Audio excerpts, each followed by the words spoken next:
Bom dia, boa tarde, boa noite, pessoal. Hoje vamos falar a respeito da microscopia eletrônica de transmissão. Vamos abordar assuntos que envolvem o equipamento, que é o microscópio eletrônico de transmissão. Também vamos falar sobre os mecanismos de contraste e sobre o preparo de amostras. E vem comigo estudar. A microscopia eletrônica de transmissão é nosso assunto de hoje. Então, pessoal, a microscopia eletrônica de transmissão é uma técnica de microscopia na qual um feixe de elétrons é transmitido através de uma amostra. A amostra a ser analisada é geralmente uma seção ultra fina de menos de 100 nanômetros de espessura, ou então uma suspensão que pode ser dispersa sobre uma grade para a microscopia eletrônica de transmissão. As interações existentes entre o feixe de elétrons e a matéria geram diversos mecanismos de contraste que permitem a formação da imagem. Essa imagem é ampliada e focada em um dispositivo, como uma tela fluorescente, que também pode ser um filme fotográfico ou um sensor específico. O bacana desses equipamentos é que esses microscópios eletrônicos de transmissão são capazes de gerar imagens com uma resolução que é muito, mas muito maior que a dos microscópios ópticos. E isso é devido ao menor comprimento de onda dos elétrons em comparação com os fótons de luz. Isso torna possível observar objetos que são milhares de vezes menores que um objeto capaz de ser observado num microscópio óptico. Então, pessoal, a microscopia eletrônica de transmissão é uma técnica muito poderosa, que é aplicada em diversas pesquisas que vão desde o estudo do câncer, passando pela nanotecnologia e chegando mesmo à paleontologia. Vamos falar sobre o instrumento. Nós temos que lembrar que o microscópio eletrônico de transmissão é um tipo de microscópio que possui 3 sistemas essenciais. O primeiro deles é um canhão de elétrons, que vai ser o responsável por produzir o feixe de elétrons. Esse feixe de elétrons passa por um sistema condensador que vai focalizar o feixe de elétrons em cima do objeto. O segundo sistema é o de produção de imagens, que vai ser composto pela lente objetiva, estágio móvel para amostras, lentes intermediárias e o projetor. Esses elementos vão focalizar os elétrons que vão passar pela amostra para formar uma imagem real e altamente ampliada. E por último nós temos o sistema de gravação de imagem, que vai converter os sinais eletrônicos para uma imagem perceptível aos nossos olhos. O sistema de gravação de imagem geralmente consiste de uma tela fluorescente, sobre a qual a imagem é focada, permitindo a visualização. E também tem uma câmera digital, que produz um registro permanente. Nós também temos que lembrar que é fundamental um sistema de vácuo, formado por bombas de vácuo, medidores, válvulas associados, fontes de alimentação e por aí vai. Sobre o canhão de elétrons e o sistema condensador. A fonte de elétrons é o cátodo, que é um filamento de tungstênio aquecido que tem uma forma de V. Ou, no caso de instrumentos de alto desempenho, é uma haste pontiaguda de um material como o hexaboreto de lantânio. O filamento é cercado por uma grade de controle, com uma abertura central disposta no eixo da coluna. O cátodo e a grade de controle têm um potencial negativo, igual à tensão de aceleração desejada, e eles são isolados do restante do instrumento. Por sua vez, o eletrodo final do canhão de elétrons é o anodo, que assume a forma de um disco com um orifício axial. Os elétrons vão deixar o cátodo, acelerar em direção ao anodo, passando pela abertura central com uma energia constante. O controle e o alinhamento do canhão de elétrons são críticos para garantir a operação adequada do instrumento. A intensidade e abertura angular do feixe são controladas pelo sistema de lentes do condensador entre o canhão e a amostra. Uma única lente pode ser usada para convergir o feixe para o objeto, mas é mais comum um condensador duplo. Nesse caso, a primeira lente é forte e produz uma imagem reduzida da fonte, que então vai ser fotografada pela segunda lente no objeto. Esse arranjo reduz o espaço necessário entre o canhão de elétrons e o estágio com o objeto, além de ser mais flexível, porque a redução no tamanho da imagem da fonte e, portanto, o tamanho final da área iluminada na amostra pode variar amplamente por meio do controle da primeira lente. E, pessoal, o uso de um tamanho de ponto bem pequeno vai minimizar as perturbações na amostra, que são decorrentes do aquecimento, fruto da irradiação. O sistema de produção de imagens. A grade de amostras é transportada em um suporte pequeno apoiado sobre o estágio móvel. A lente objetiva geralmente possui uma distância focal curta, que vai variar entre 1 e 5 milímetros, e é capaz de produzir uma imagem intermediária real que é ampliada ainda mais pelas lentes do projetor. Uma única lente do projetor pode fornecer uma ampliação de 5:1, e, pelo uso de peças de polos intercambiáveis no projetor, pode ser obtida uma faixa ainda mais ampla de ampliações. Os instrumentos modernos empregam duas lentes do projetor. Uma delas é chamada de intermediária. Isso para permitir uma maior ampliação e proporcionar uma ampliação geral maior ainda, sem um aumento proporcional no comprimento físico da coluna do microscópio. E por razões práticas de estabilidade e brilho da imagem, o microscópio é frequentemente operado para fornecer uma ampliação final de 1000 a 250 mil vezes na tela. Se uma ampliação maior é necessária, ela pode ser obtida por ampliação fotográfica ou digital. A qualidade da imagem final no microscópio eletrônico vai depender em grande parte da precisão de vários ajustes mecânicos, elétricos e eletrônicos, com os quais as várias lentes estão alinhadas entre si e com o sistema de iluminação. As lentes requerem fontes de alimentação com alto grau de estabilidade e, para o mais alto padrão de resolução, é necessária uma estabilização eletrônica com mais de uma parte em 1 milhão.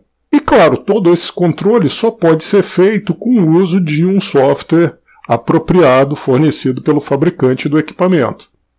O registro da imagem. Bom, vocês já devem ter percebido que as imagens eletrônicas são monocromáticas. E, para que elas sejam visíveis aos nossos olhos, os elétrons devem ser projetados em uma tela fluorescente que é montada na base da coluna do microscópio, ou então por algum outro sensor capaz de capturar essa imagem digitalmente para exibição em um monitor de computador. As imagens computadorizadas são armazenadas em um formato como TIFF, preferencialmente, ou JPEG, e podem ser analisadas ou processadas antes da publicação. A identificação de áreas específicas de uma imagem, ou pixels com características especificadas, vai permitir que cores falsas sejam adicionadas à imagem monocromática. Isso ajuda muito na interpretação visual, além, é claro, de criar imagens que são mais atraentes a partir da imagem bruta. Mecanismos de contraste. O contraste entre duas áreas adjacentes de uma imagem de microscopia eletrônica de transmissão pode ser definido como a diferença nas densidades de elétrons no plano da imagem. Devido à dispersão do feixe incidente pela amostra, a amplitude e a fase da onda de elétrons mudam, o que resulta em contraste de amplitude e contraste de fase correspondentemente. A maioria das imagens possui dois componentes de contraste. Então existem dois tipos de contraste de amplitude que são denominados espessura-massa ou massa-espessura e contraste de difração. No caso do contraste massa-espessura, quando o feixe de elétrons ilumina duas áreas vizinhas com uma baixa massa ou espessura, ou alta massa ou espessura, a região mais pesada espalha elétrons em ângulos maiores. Esses elétrons fortemente dispersos vão ser bloqueados no modo de campo claro pela abertura objetiva. Assim, as regiões mais pesadas vão aparecer mais escuras nas imagens de campo claro, pois vão ter uma baixa quantidade de elétrons que serão detectados a partir delas. O contraste espessura-massa é mais importante para materiais amorfos e não cristalinos. Por sua vez, o contraste de difração ocorre devido a uma orientação cristalográfica específica de um grão. Nesse caso, o cristal está na chamada condição de Bragg, na qual os planos atômicos são orientados de maneira a haver uma alta probabilidade de dispersão. Assim, o contraste de difração vai fornecer informações sobre a orientação dos cristais em uma amostra policristalina. Observem que, caso exista contraste de difração, o contraste não pode ser interpretado como simplesmente devido a variações de massa ou espessura. O preparo das amostras para o microscópio eletrônico de transmissão. O preparo de amostras para o microscópio eletrônico de transmissão é um assunto muito amplo. Existem literalmente vários livros dedicados apenas a esse tópico.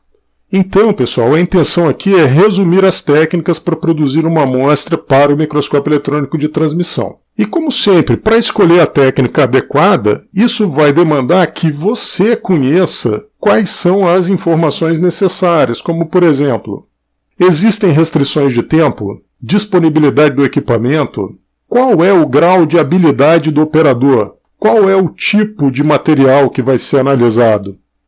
Uma questão muito importante é que a técnica escolhida não deve afetar o que você vai ver ou medir na tua amostra. Caso esse tipo de interferência aconteça, então você deve saber o que a originou. Além disso, a amostra para o microscópio eletrônico de transmissão deve ser transparente aos elétrons e representativa do material que você quer estudar. Lembrem, isso é muito complicado, principalmente quando nós imaginamos que saímos de amostras que são macroscópicas e chegamos aos disquinhos do microscópio eletrônico de transmissão, que tem 3 milímetros de diâmetro e a espessura de, no máximo, uma centena de nanômetros para os materiais poliméricos. Na maioria dos casos, vocês também vão querer que as amostras sejam uniformemente finas, estáveis ao feixe de elétrons e estáveis também ao ambiente do laboratório. Também é muito bom que elas sejam condutoras de eletricidade e, de preferência, não magnéticas. É claro que poucas amostras vão se aproximar desse ideal. E em alguma extensão não vai ter jeito, você vai precisar se comprometer. Em geral, nós podemos dividir as amostras em 2 grupos, que são as amostras autossustentadas e as amostras apoiadas em uma grade ou suporte. A grade ou suporte geralmente é de cobre, mas também pode ser de ouro, níquel, berílio, carbono, platina, entre outros. O preparo das amostras pode ser exaustivo, demandando várias horas de trabalho. O método escolhido depende do que você deseja aprender sobre o seu material. Antes de qualquer coisa, a parte mais importante da preparação das amostras, lembrem sempre, é a segurança. Então, sempre, segurança em primeiro lugar. Nós temos que lembrar que alguns dos produtos químicos que nós usamos durante o preparo das amostras são realmente perigosos e devem ser manipulados em um ambiente próprio e adequado. Geralmente, pessoal, nós vamos usar uma pequena sala de preparo de amostras ao lado do instrumento. Por favor, se lembrem sempre desses 8 pontos antes de começar o trabalho com as suas amostras. Número 1. Nunca trabalhe sozinho no laboratório. 2. Sempre use óculos de proteção ao preparar as suas amostras. E lembre de usar as roupas de proteção completas, incluindo máscaras faciais, luvas, etc. 3. Certifique-se de que você pode descartar com segurança o produto usado antes de começar a manipulação. 4. Certifique-se de ter um antídoto facilmente disponível. 5. Prepare somente o suficiente da solução para a única sessão de polimento ou tingimento que você vai fazer. 6. Nunca use uma pipeta bucal para medir qualquer componente da solução. 7. Descarte a solução após o uso. 8. Sempre trabalhe em uma capela de exaustão ao usar produtos químicos. Antes de começar. Então, pessoal, o tipo de amostra de microscopia eletrônica de transmissão que vocês vão preparar vai depender do que vocês estão procurando. Portanto, pensem no experimento que vocês vão fazer antes de começar a preparar a amostra. Por exemplo, os danos mecânicos devem ser evitados a todo custo ou podem ser tolerados desde que não ocorram alterações químicas ou vice-versa? A amostra, ela é suscetível a calor ou radiação? Aí, pessoal, dependendo das respostas, alguns dos métodos disponíveis podem ser simplesmente inapropriados. A classificação e o preparo das amostras. As amostras para microscopia eletrônica de transmissão podem ser divididas em 3 classes distintas, que são denominadas 1. Amostras brutas, 2. Materiais particulados e 3. Filmes em geral. Partindo de uma amostra bruta, o primeiro passo para o preparo de uma lâmina fina transparente ao feixe de elétrons é o corte de discos de espessura de até 1 milímetro. Para isso, nós vamos usar serras elétricas diamantadas. Esses discos devem possuir tipicamente 3 milímetros de diâmetro, que é o tamanho mais comum de amostra para o porta-amostra do microscópio eletrônico de transmissão. Então os discos devem ser lixados até atingirem uma espessura na faixa de 100 micrômetros. É claro que esses discos minúsculos não vão possuir superfícies que são perfeitamente planas e, portanto, devem ser submetidos a um polimento eletrolítico, que é útil para materiais metálicos. Caso os materiais analisados sejam não condutores, o aplanamento da superfície é feito usando polimento iônico por bombardeamento com íons de argônio. Ah, mas minha amostra é de um material particulado ou fibroso. Bom, então, esses materiais devem ser primeiro imobilizados em uma resina epóxi. Se for um filme, o estudo vai depender do ponto de observação desejado. Caso seja lateral, pode ser necessário imobilizar o filme também em uma resina epóxi. Agora vamos falar da ultramicrotomia, que é um método para corte de amostras em faixas extremamente finas. Essas amostras, esses cortes, são chamados de seções ultrafinas e podem ser estudadas em diferentes ampliações usando o microscópio eletrônico de transmissão. Essa técnica é principalmente usada para amostras biológicas, mas também podem ser preparados polímeros e metais macios. As seções devem ser muito finas, uma vez que as acelerações de elétrons de 50 a 155 kV, proporcionadas pelo microscópio eletrônico padrão, não conseguem atravessar um material biológico muito mais espesso que 150 nanômetros. E para obter as melhores resoluções, as seções devem ser de 30 a 60 nanômetros. Isso, de acordo com Bozzoli e Russell, equivale a dividir um cabelo humano de aproximadamente 0,1 milímetro de espessura em 2.000 fatias ao longo de seu diâmetro, ou cortar um único glóbulo vermelho em 100 fatias. O processo de ultramicrotomia.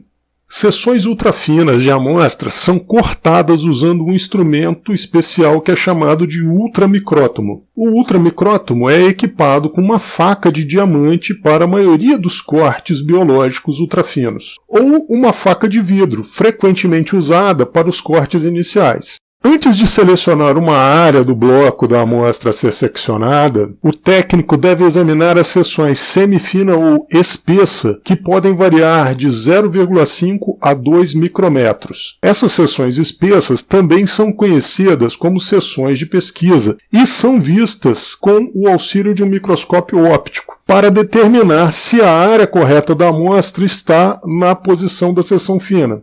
Seções ultrafinas de materiais poliméricos, variando de 50 até 100 nanômetros de espessura, podem ser visualizadas no microscópio eletrônico de transmissão. Mas nós devemos lembrar que as seções obtidas por ultramicrotomia são comprimidas pela força de corte da faca. Assim, geralmente não são planas e devem ser aplanadas. Em um processo comum, uma pequena amostra é retirada do material a ser investigado. Essas amostras podem ser desde amostras biológicas, passando por polímeros e macromoléculas, até materiais inorgânicos. O bloco da amostra é primeiramente aparado para criar uma face de 1 milímetro por 1 milímetro de tamanho. Seções grossas de 1 micrômetro são examinadas em um microscópio óptico. Nessa análise, uma determinada área é escolhida para ser seccionada para o microscópio eletrônico de transmissão, e a face do bloco é recortada, permitindo obter um artefato não maior que 0,7 mm em um dos lados. As faces dos blocos geralmente têm uma forma quadrada, trapezoidal, retangular ou triangular. Essas seções finas são cortadas com uma faca de vidro ou de diamante, usando um ultramicrótomo. E as seções são deixadas flutuando na água, que é mantida em um recipiente. As seções são recuperadas da superfície da água e montadas em uma grade de cobre, níquel, ouro ou outra grade metálica. A espessura ideal da seção para microscopia eletrônica de transmissão, com tensões aceleradas entre 50 kV e 120 kV, é de cerca de 30 a 100 nanômetros. Uma variação da técnica denominada ultramicrotomia criogênica foi introduzida em 1952 por Fernandes Moran. Aqui, o corte é feito em temperaturas que variam de menos 20 a menos 150 graus Celsius. A ultramicrotomia criogênica permite obter cortes ultrafinos de amostras congeladas de natureza biológica ou polimérica de baixa temperatura de transição vítrea. E aqui nesse caso, pessoal, a coleta dos discos ultrafinos é feita em um recipiente contendo dimetilsulfóxido, DMSO, no lugar da água. Bem, pessoal, por hoje é isso. Obrigado pela atenção. Até a nossa próxima videoaula. E por favor, não se esqueçam de deixar um joinha e de se inscreverem no canal. Vocês não têm ideia de como isso ajuda o nosso trabalho.